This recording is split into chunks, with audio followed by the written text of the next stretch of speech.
You're listening to Skeptoid. I'm Brian Dunning from Skeptoid.com. Listener feedback, alternative medicine. A topic sure to get under the skin of many of its often vocal proponents is alternative medicine. Believers in unproven treatments and opponents of commercialized medicine can often take their beliefs very seriously, almost to the level of religion, and sometimes react with great hostility whenever their beliefs are questioned. So this subject always results in some fiery feedback. Let's read a few. The Skeptoid episode addressing the claims of products that say they can boost your immune system was especially inflammatory. Pun somewhat intended. Many marketers claim that drinking their special juice or taking their special supplements will strengthen your immune system with their unique blend of nutrients. In fact, this is not at all the way the immune system works, but many customers of such products were outraged at the suggestion. Jacob from Melbourne, Florida, wrote in and said, "I'm sure we all know someone who gets sick more often than other people. It's often someone who's in the same places as you, like a dorm room in college or an office building, and they seem to catch every cold that comes around. And no, I'm not talking about people that play hooky. I very rarely get sick. So when I compare myself to those other people, I am led to believe that my immune system is superior to theirs in some way. According to your analysis, if I'm not catching their colds, then my body's immune system must be attacking my healthy cells in some sort of low-level autoimmune disease-like function." No, not catching every cold doesn't mean that you have an autoimmune disease, and that was not my conclusion in the episode. More likely, you're in a different risk group. There are many different risk groups for catching colds. New school children, for example, are young and haven't been exposed to many colds before, but suddenly they're exposed to many at school, so a lot of them get sick. They bring them home to young parents, who catch them too.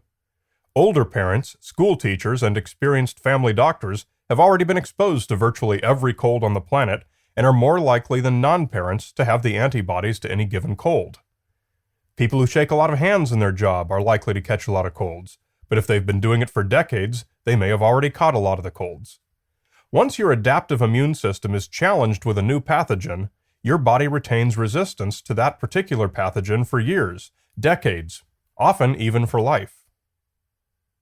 Don't confuse your adaptive immune system, the part consisting of antibodies created as responses to exposure to pathogens through disease or vaccination, with the innate immune system, systems like the skin and saliva, and all the immune responses that produce the familiar symptoms of inflammation, fever, running nose. When that person at your office comes in with the full-blown cold symptoms, you're seeing their immune system in action and doing its job. It makes no sense to conclude that your own immune system is somehow boosted because it's not currently reacting to anything. Alan from Los Angeles raised a common straw man argument against approved drugs, that we claim herbal medicines don't do anything. For those of you who say alternative medicines don't work, you will agree with me that herbal medicines count as alternative, right? Will you say then that salicylic acid, digitoxin, paclitaxel, colchicine, vinblastine, cocaine, morphine, caffeine, nicotine, and countless other natural compounds derived from plants used in traditional medicine have no effect on the human body? No, you're confusing the two terms, alternative medicine and herbal medicine. As you note, the vast majority of drugs on the market are derived from compounds found in nature. The whole science of ethnobotany is about discovering useful compounds in nature, not just herbs, but insects, roots, fungi, algae, just about anything. Every pharmaceutical company has research stations in jungles, oceans, everywhere. Remember, every herb is a chemical, and many of them can be pharmacologically active. The development stage is where we isolate, refine, and possibly synthesize the active molecules, determine proper dosages, and so on. Then we test them clinically to be sure they work as intended before putting them on the market. Alternative medicine, on the other hand, refers specifically to treatments that are either not yet proven to work or proven not to work. They're often those that have been abandoned during the research stage for failing to yield anything useful. Thus, they're not allowed to be sold with claims that they treat any disease. Thus, they're classified as alternative. Note that some of the herbal alternative medicines available over the counter are pharmacologically active. St. John's wort for one, which if you've ever been in surgery is one that the anesthesiologist might ask if you've taken recently. The reason I'd recommend against using any over-the-counter herbal compounds is that they have not gone through the drug development stage required for FDA approval, and you're getting an unknown dosage of unknown purity.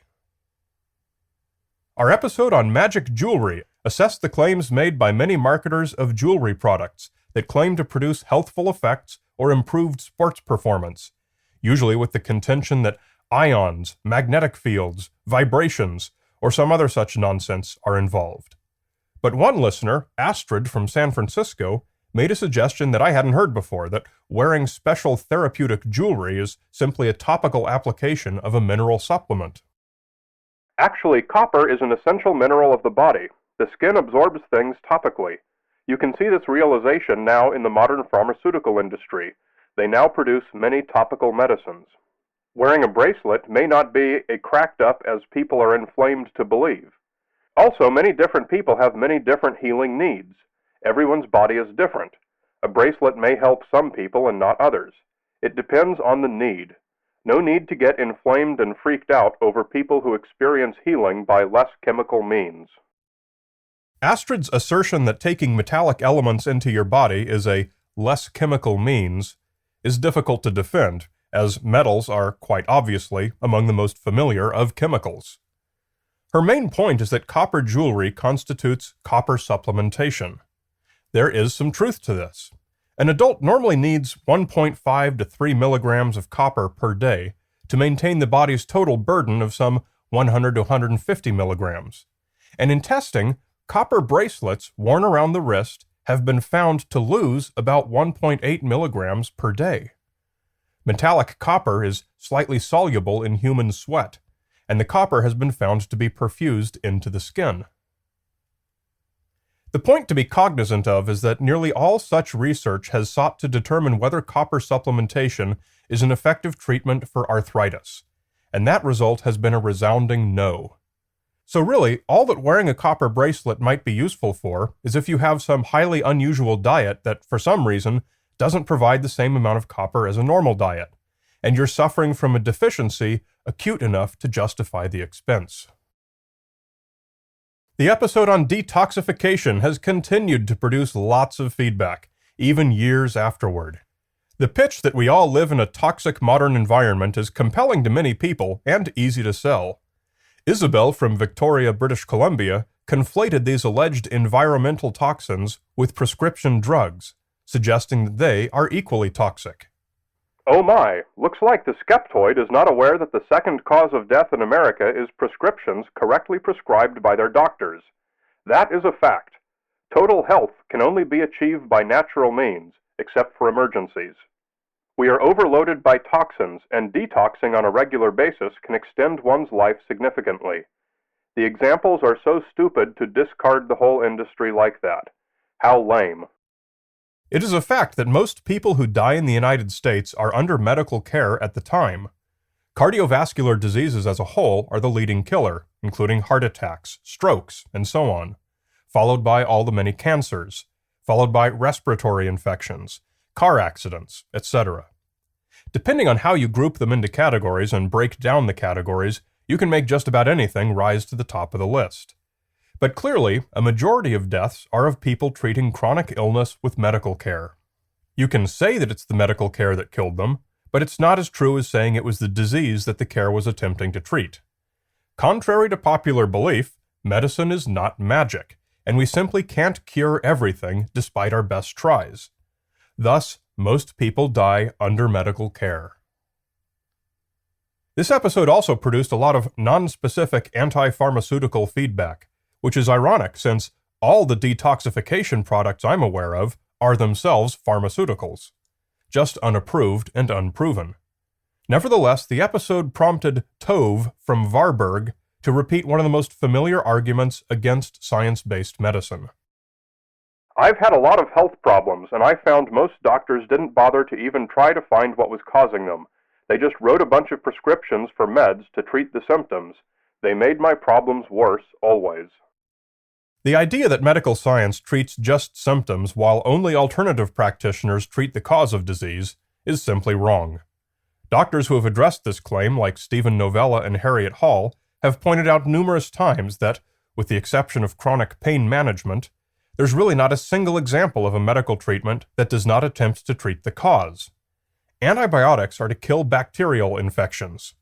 Trauma management and critical care attempt to repair injuries. Oncology focuses on killing the cancer cells. Other than when we're trying to make a terminal patient comfortable, the entirety of medical science is directed at finding and treating the cause of disease. The episode on reflexology generated a lot of straw man feedback. Reflexology is the idea that certain points on the soles of the feet and palms of the hand correspond to all bodily organs, despite the glaring fact that no anatomy connects them. For example, if you have stomach cancer, massage the spot on the sole of the foot that allegedly corresponds to the stomach, and you can cure the cancer. It's pure pseudoscience, but its proponents adhere to it religiously. D from Canada wrote, I have been teaching reflexology for some years now. Here is the definition. Reflexology is the pressure point massage on the feet, hands, and ears to relax the body so that the body can heal itself. There is no mysticism involved. Science proves that there are over 7,200 nerve endings in the feet alone. If we can relax the body by massaging the feet, what a concept. Does it work? After a foot massage, are you relaxed? Well, that answers that. This is by far the most common feedback I get pertaining to reflexology. Of course, foot massages feel great and are relaxing.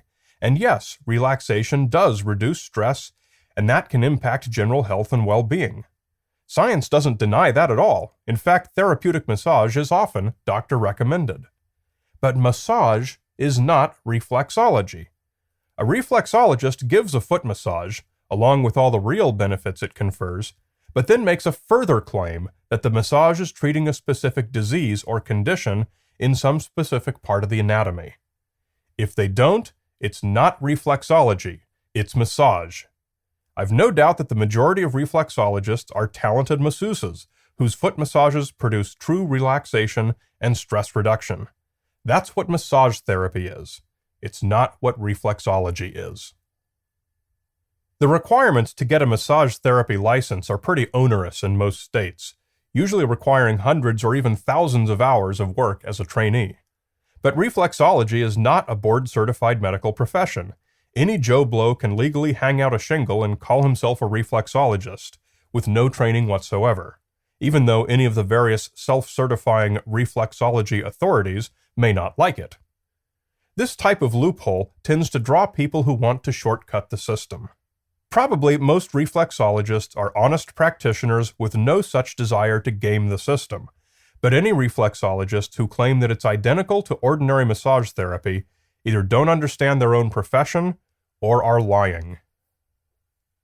Listeners, keep that feedback coming. I can't answer all your feedback, but I will answer those that best represent the common reactions to established science. How we know what we know is even more important than what we know, and open dialogue is the best way to spread it around.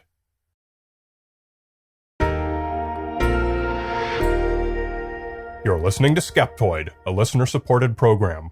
I'm Brian Dunning from Skeptoid.com.